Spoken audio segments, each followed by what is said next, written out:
अपमान, बेइज्जती क्या कभी हुई है आपकी? कभी न कभी तो हुई होगी, कभी न कभी तो किसी ने कहा ही होगा, ए चल हट यहाँ से, कौन है बे तू, औकात क्या है तेरी, तेरी हिम्मत कैसे हुई इस तरह से बात करने की, शक्ल देखी कभी अपनी, बड़ा आया बोलने वाला। और जब इस तरह से बेइज्जती होती है तो उस वक्त आपका रिएक्शन क्या होता है? जब भी कोई आपको अपनी औकात याद दिलाता है उस वक्त आपके अंदर ही अंदर क्या चल रहा होता है? उस वक्त आप कैसे रिएक्ट करते हो? अंदर ही अंदर क्या थॉट्स आते हैं? गुस्सा भी आता होगा, बहुत बहुत बुरा भी लगता होगा। पर क्या हो अगर मैं कहूँ कि बेइज्जती होना भी ज़रूरी है, मजाक बनना भी ज़रूरी है, क्योंकि इतिहास गवाह है कि जो इंसान ज़मीन से उठकर अपने दम पर आसमान की ऊंचाइयों पर पहुंचा है ना, हर किसी का कभी न कभी मजाक जरूर बना है, कभी न कभी तो बेइज्जती जरूर हुई है और कई बार हुई है। बात है साल 1999 की, जब रतन टाटा ने अपनी पहली passenger car Tata indica launch की थी और शुरुआत में ये पूरी तरीके से फेल हो गई थी। टाटा ग्रुप के सभी मेंबर की सलाह थी कि इसे फोर्ड कंपनी को बेच दिया जाए और इसलिए रतन टाटा की फोर्ड कंपनी से बात हुई और फोर्ड के जो ऑफिसर्स थे वो भी बार बार इंडिया आकर के टाटा ग्रुप में दिलचस्पी दिखा रहे थे।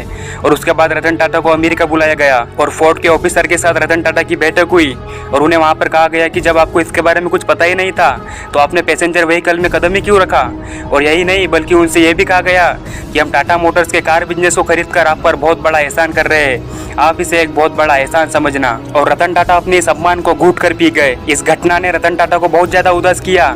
रतन टाटा ने बदले की भावना में समय गंवाने से ज्यादा जरूरी समझा अपने कमियों को सुधारना। उन्होंने अपने कार सेगमेंट को बेचने का विचार बदल लिया और अपना पूरा फोकस कार बिजनेस में लगा दिया। और कहते हैं ना कि समय पहिए की तरह घूमता है, और इसी तरह समय पहिए की तरह घूमा और रतन टाटा के मेहनत ने टाटा मोटर्स को सफलता की ऊंचाइयों पर पहुंचा दिया। एक तरफ टाटा ग्रुप की टाटा मोटर्स कामयाब हो रही थी और दूसरी तरफ 2008 में फोर्ड कंपनी दिवाली की स्थिति में आ गई थी। और ऐसे में रतन टाटा के पास बहुत अच्छा मौका था फोर्ड कंपनी को नीचा दिखाने का, लेकिन उन्होंने ऐसा कुछ भी नहीं किया, बल्कि इसके विपरीत उन्होंने फोर्ड मोटर की मदद की। और साल 2008 में ही टाटा मोटर्स ने फोर्ड से जैगुआर और लैंड रोवर बैंड को $2.3 बिलियन में खरीद लिया। और फोर्ड कंपनी के जो चेयरमैन थे उन्होंने रतन टाटा को धन्यवाद देते हुए कहा कि आप JLR को खरीदकर हम पर बहुत बड़ा एहसान कर रहे हो। और यही होती है एक महान इंसान की पहचान। अच्छा तो हर कोई बन सकता है, लेकिन महान बहुत कम बन पाते हैं। एक बार अंग्रेजों ने गांधी जी को ट्रेन से धक्के मारकर बाहर निकाल दिया गया था। बहुत बेइज्जती हुई थी। उनसे कहा गया था कि तुम काले इंडियंस डिजर्व नहीं करते हमारी ट्रेन में बैठना। और फिर उन्होंने भी ठान लिया था कि तुमने मुझे अपने ट्रेन से बाहर निकाला है, मैं तुम्हें अपने पूरे देश से बाहर निकाल दूंगा। और वो एक चिंगारी इतनी बड़ी क्रांति बन जाएगी किसी ने अपने सपने में भी नहीं सोचा होगा। अमिताभ बच्चन को भी रेडियो जॉब से उनकी भारी आवाज और लंबी हाइट की वजह से बाहर निकाल दिया गया था। और आज वही ऊंची हाइट और वही भारी आवाज उनकी पहचान है। अपने कमजोरी को अपनी ताकत बनाओ, अपने अपमान का बदला अपनी सफलता से लो।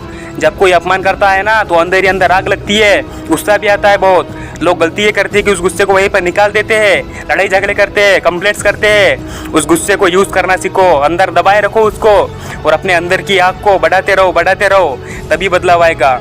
क्योंकि कोई इंसान अपना सम्मान भूल सकता है लेकिन अपना अपमान कभी नहीं भूलता। कोई कुछ भी बोले तो उस वक्त रिएक्ट मत करो, अपना गुस्सा अपनी आग अंदर रखो। बाहर निकाल दोगे तो बेइज्जती तो होगी सही, पर तुम कभी अपना बदला नहीं ले पाओगे और ना ही तुम वो इज्जत हासिल कर पाओगे जो तुम करना चाहते हो। अपने अंदर बार बार ये बात बोलते रहो कि कहा था ना तुमने कि शक्ल देखी है अपनी, एक दिन ऐसा भी लाऊंगा कि तुम शक्ल देखने के लिए तरसोगे।